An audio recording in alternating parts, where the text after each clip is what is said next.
اس کے بعد بشر رحمان صاحب آپ کا نمبر ہے, آپ سیٹ پہ جائیں. مسلیہ اما بعد فاعوذ باللہ من الشیطان الرجیم بسم اللہ الرحمن الرحیم رب اشرح لی صدری ویسر لی امری واحلل عقدۃ من لسانی یفقہوا قولی. شکریہ جناب ڈپٹی اسپیکر صاحب. آج تیسرے دن اس ایوان میں قیمتوں میں مسلسل بے تحاشا اضافے اور انتہائی مہنگائی کے افریت کو کنٹرول کرنے میں ناکامی پر پاس میں اتفاق رائے پائی جا رہی ہے. یہ 3.5 سال بعد عوام کے لیے ایک بڑی خوشخبری ہے, ورنہ اسی ایوان میں چند مہینے قبل مہنگائی اور قیمتوں کے بے تحاشا اضافے کو کنٹرول کرنے کی قرارداد کے موقع پر حکومتی ممبران حضرات نے مخالفت میں اپنا ووٹ دیا تھا. یہی منتخب ممبران نے عوام کے اور ایک ووٹ کی برتری سے اپوزیشن کی وہ قرارداد مسترد ہوئی تھی. آج تیسرے روز بحث جاری ہے اور میرے اندازے کے مطابق اپوزیشن اور حکومت کی اتفاقی رائے ہے کہ ہاں مہنگائی کو ہم کنٹرول نہیں کر سکے اور یہ ہماری ناکامی اور غلطی ہے. جناب ڈپٹی اسپیکر صاحب, ملک کی آمدنی میں اضافے کے دعوے ہر فورم پر ببانگ دہل کیے جاتے ہیں. الیکٹرانک میڈیا پہ, پرنٹ میڈیا پہ, عوامی جلسوں میں, کیبنٹ کے اجلاسوں میں. اگر اس میں کوئی صداقت ہوتی تو پھر میں پوچھتا ہوں کہ ضروریات زندگی کی عام ضرورت کی اشیاء کی قیمتیں روز برس کیوں بڑھتی جا رہے ہیں؟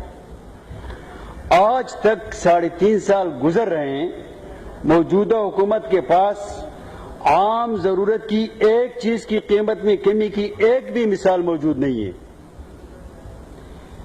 ہاں, تبذیر اور اسراف کی پرتعیش اشیاء کی قیمتوں میں کمی کی مثالیں شاید حکومت پیش کر سکے, لیکن عام ضرورت کی اشیاء لکڑی, گیس, بجلی, دال, آٹا, چاول, آلو, دال وغیرہ اس کی ایک مثال پیش نہیں کر سکتی, بلکہ 100%, 150%, 200% تک اضافہ ہوا اس دور میں. جناب ڈپٹی اسپیکر صاحب, دوسرے ممالک کی قیمتوں سے موازنہ کرنے کے بجائے ان ممالک میں روزگار اور تنخواہوں کی مناسبت سے موازنہ پاکستان کا کرنا چاہیے. یہاں تو مختلف ادارے یہ اعداد و شمار پیش کرتے ہیں کہ 44% غربت ہے. تو اس بحث کے دوران بعضی فاضل ممبران سے میں نے سنا کہ ہماری قیمتیں دوسری قیمتوں سے کم ہے, لیکن وہاں غربت کی شرح کیا ہے, بے روزگاری کتنی ہے, تنخواہیں کتنی ہیں اور یہاں کتنی ہے. جناب ڈپٹی اسپیکر صاحب, اس کی وجوہات پر میں آتا ہوں. ایک خاص وجہ ہے, وہ میں بعد میں پیش کرتا ہوں, اور عام وجہ بھی ہیں. عام وجہ میں جناب ڈپٹی اسپیکر صاحب اپنے عوام سے جگہ جگہ لڑائی کا خرچہ, مشرف صاحب کی سیکورٹی اور پروٹوکول کے بے تحاشا خرچہ, کرپشن کی بھرمار. جناب ڈپٹی اسپیکر صاحب, آپ یہ سن کر حیران ہو جائیں گے کہ 2002-2003 میرے ڈی پی میں 30 لاکھ کنسٹرکشن کی اسکیمیں میں نے دیے تھے.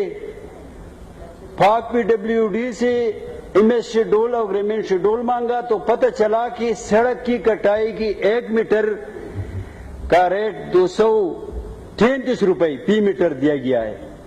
حالانکہ وہاں ورکس اینڈ سروس کا پتہ چلایا CNW کا, تو پتہ چلا کہ وہاں سڑک کی کٹائی فی میٹر کا ریٹ 84 روپے ہے. اب 84 روپے اور 233 روپے فی میٹر کٹائی تو جناب ڈپٹی اسپیکر صاحب کٹائی ہوتی ہے, کسی بھی آلے سے کرائی جائے.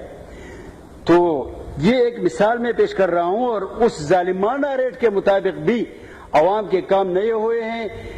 میں 3 سال سے میں نے شکایت جمع کرا دی ہے, اسٹیئرنگ کمیٹی میں بھی, سیکرٹری صاحب کے پاس بھی, اور عوام کی بات نہیں سنی جاتی ہے. اسی طرح جناب عام وجوہات میں پسندیدہ افراد کو نوازنا، عوامی حکومت کے بجائے فرد واحد کو حکمرانی، لیکن وہ خاص وجہ جو میں پیش کرنا چاہتا ہوں اور جس کی نشاندہی کرنا چاہتا ہوں، یہ عام وجوہات تو 59 سال سے چلے آ رہے ہیں۔ بنیادی وجہ جناب ڈپٹی اسپیکر صاحب، انسانیت اور انسانیت کی ضروریات زندگی اور ان ضروریات زندگی کے حل کے وسائل کے خالق رب ذوالجلال کا نازل کردہ اور منتخب کردہ نظام قرآن اور نظام اسلام کا فقدان ہے۔ جناب اسپیکر صاحب، میں جس قرآن پہ ایمان رکھتا ہوں اور آپ مجھ سے زیادہ اس پہ رکھتے ہیں، اس قرآن کا ارشاد ہے وَمَنْ أَعْرَضَ عَنْ ذِكْرِي فَإِنَّ لَهُ مَعِيشَةً ضَنْكًا۔ ذکر کے کئی معنی قرآن میں آئے ہیں، لیکن یہاں مفسرین بالاتفاق قرآن مراد لیتے ہیں۔ جو میرے قرآن کے نظام سے روگردانی کرے گا اس کی معیشت تنگ ہوگی۔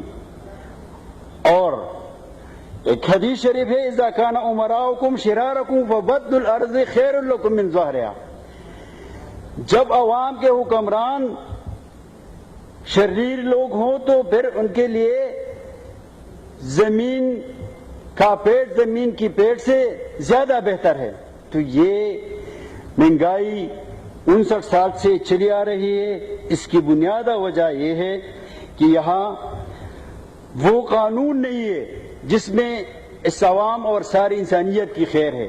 اللہ تعالیٰ نے اسی قرآن میں فرمایا ہے انما عند اللہ هو خیر لکم ان کنتم تعلمون، آپ کے لیے اللہ تعالیٰ نے جو نظام بھیجا ہے، جو قرآن بھیجا ہے، وہ بہتر ہے آپ کے لیے ان سارے مشکلات کے حل کے لیے، اگر تم سمجھتے ہو اور جانتے ہو۔ اور ایک اور آیات میں فرماتے ہیں واللہ یعلم وانتم لا تعلمون، انسان کی مشکلات اور ان کی ضروریات اور اس کا حل اللہ ہی جانتا ہے، کیونکہ وہ اس کا خالق ہے، تو اور آپ نہیں جانتے۔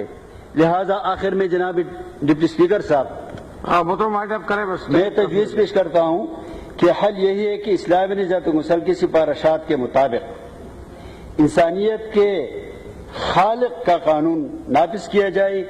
59 سالہ یہ دوسرے نظام کا تجربہ زید نے کیا، عمر نے کیا، بکر نے کیا، مشرف صاحب کے روشن خیالی میں بھی ہوا، لیکن یہ تجربہ ناکام ہے۔